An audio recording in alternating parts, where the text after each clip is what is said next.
আসসালামু আলাইকুম, ক্ষুদ্র খামার চ্যানেলে স্বাগতম।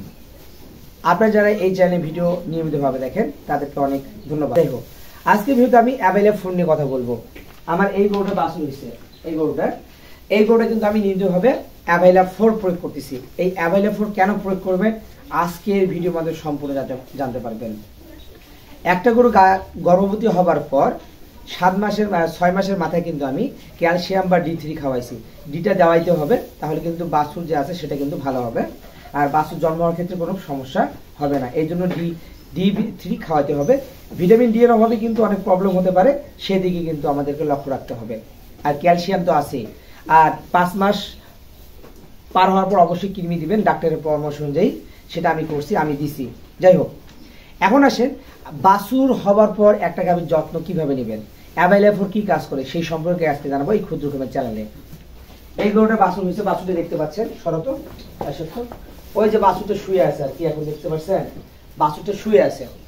এই বাছুরটাকে এই গরুটাকে বাছুর হওয়ার পর আমি নিয়মিতভাবে অ্যাভেলেবল দেওয়া শুরু করছি। এবার আসেন কথাগুলো একটু ভালোভাবে শুনি।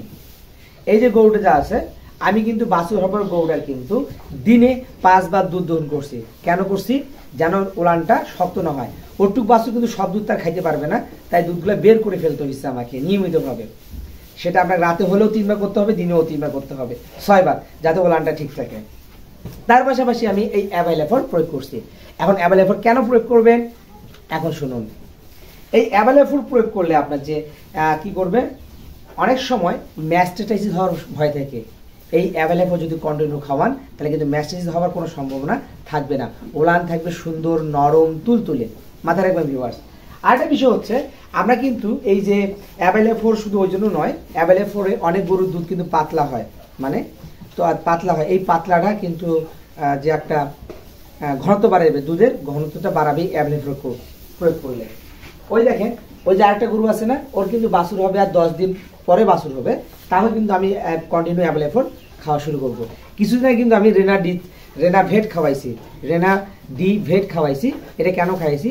যাতে ওলানের কোনো ম্যাস্টাইটিসের সমস্যা না হয়, বাছুর আগে হওয়ারে খাওয়াইছি, এটার জন্য কোনো সমস্যা না হয়।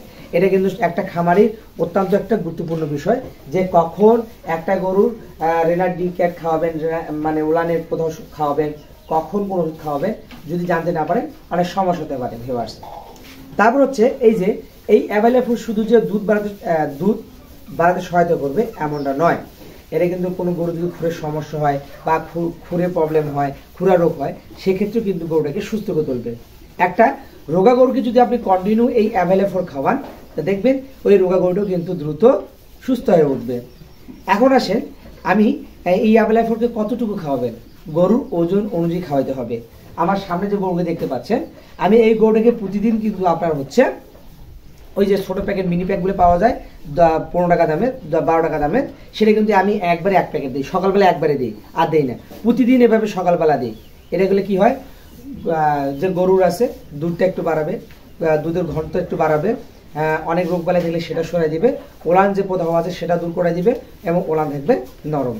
আশা করি বুঝতে পারছেন। যদি ভিডিওটি ভালো লাগে প্লিজ চ্যানেলকে সাবস্ক্রাইব করে পাশেই থাকবেন।